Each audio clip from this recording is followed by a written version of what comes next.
오버더탑 코멘트 4월 6일 트럼프의 관세 정책이 세계 금융시장에 미치는 여파는? 안녕하세요. 트럼프는 소위 경제적 독립선언 또는 해방의 날이라고 하는 4월 2일에 상호 관세를 발표하면서 미국으로 수출하는 모든 수출업체에 최소 10%의 세금을 부과하겠다고 했습니다. 중국은 34%, 베트남은 46%, EU는 20%, 한국은 26%, 일본은 24%, 인도는 26%의 관세를 부과받을 것입니다. 특히 베트남과 캄보디아 49% 같은 국가들은 미국에 많이 수출하고 있기 때문에 영향을 받을 것 같습니다. 32%인 대만은 일단 반도체는 배제되었으나 나중에 다시 대상이 될 가능성도 있습니다.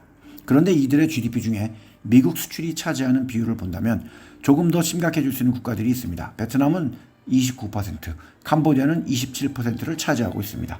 대만은 15%이고 태국은 12%입니다. 한국은 7%를 차지하고 있기 때문에 크게 의존하지는 않습니다만 우리는 규모가 크기 때문에 이런 국가들보다는 영향이 있고 동남아에서 상품을 만들어서 미국으로 보내기에 타격이 있습니다. 당장 삼성전자의 핸드폰은 베트남에서 많이 만듭니다. 업계는 그의 관세 인상이 다른 나라에서 미국으로 매년 운송되는 수조 달러의 상품 비용을 인상할 것으로 예상하며 결국은 미국 소비자가 가장 큰 타격을 입을 것으로 보고 있습니다. 그리고 그의 이런 정책은 중국이 아시아 지역에서 더욱 적극적으로 참여할 수 있는 기회를 제공할 수 있습니다. 중국은 미국이 아닌 다른 나라로 수출을 늘리면 되기 때문입니다. 또한 중국 정부는 미국에 투자하려는 기업의 등록 및 승인을 보류하라고 했습니다. 그러면서 최근 며칠간 미국의 주식가 지수는 상당히 큰 폭으로 하락했습니다. 최근 OECD는 트럼프의 관세 정책으로 인하여 세계의 성장이 갑자기 둔화될 수 있고 높은 인플레가 올 수 있다고 했습니다. 38개 국가로 구성된 OECD는 대부분 회원국의 전망을 낮추고 올해 세계 경제가 12월에 예측했던 3.3% 성장에서 0.2% 하락한 3.1%로 둔화되고 내년에는 기존의 3.3%에서 0.3% 하락한 3%로 예측했습니다.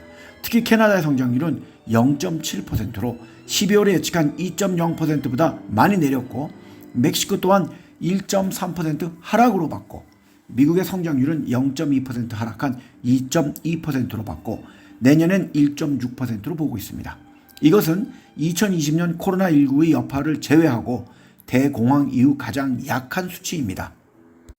반면 중국은 12월보다 0.1% 상승한 4.8%로 올해 예측을 하고 있으며 내년엔 4.4% 상승을 예측했고 인도는 올해는 6.4% 상승해 내년엔 6.6% 상승을 예측했습니다. 한국은 기존의 2.1%에서 0.6% 떨어진 1.5% 성장으로 하향 조정되었으며 내년에는 기존의 2.1%에서 0.1포인트 상향한 2.2%로 올렸습니다. 한국은 올해 성장률이 낮아지면서 증시에 부담이 될 수 있습니다. 특히 경기 민감주나 내수 관련 종목은 압박을 받을 가능성이 있습니다. 또한 외국인 투자가들은 한국보다는 미국 같은 다른 국가로 자금을 이동시킬 가능성도 있습니다. 반면 내년엔 오히려 소폭 상향 조정이 되었기에 회복이 될 가능성도 큽니다. 가장 중요한 것은 국내 정세의 안정이기에 변동성이 상당히 클 4월엔 전에도 유튜브나 카페에서 언급을 했듯이 개인 투자가는 관망을 하듯이 지켜보는 것을 추천합니다. 반면 트럼프 취임 이후 전 세계적으로 가격이 상승한 것을 보면 영국의 파운드, 일본의 엔화, 브라질 레알, 유로, 스위스 프랑 그리고 지수를 본다면 독일, 유로스탁스 600, CSI 300, HSCI 등이 있고 미국과 일본의 주가 지수는 큰 폭으로 하락을 하고 있습니다. 1분기 미국 시장은 관세와 경제 뉴스로 인하여 심한 변동성을 보여주며 S&P 500 지수는 4.6% 하락을 했고 나스닥은 8.3% 하락을 했습니다.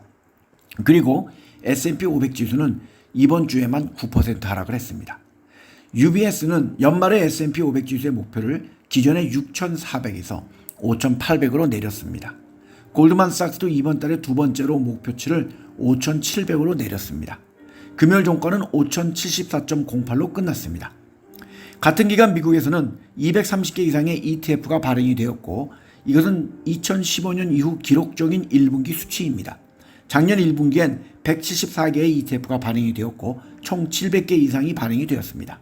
업계에서는 약 1000개의 신규 ETF가 발행이 될 것으로 예상합니다.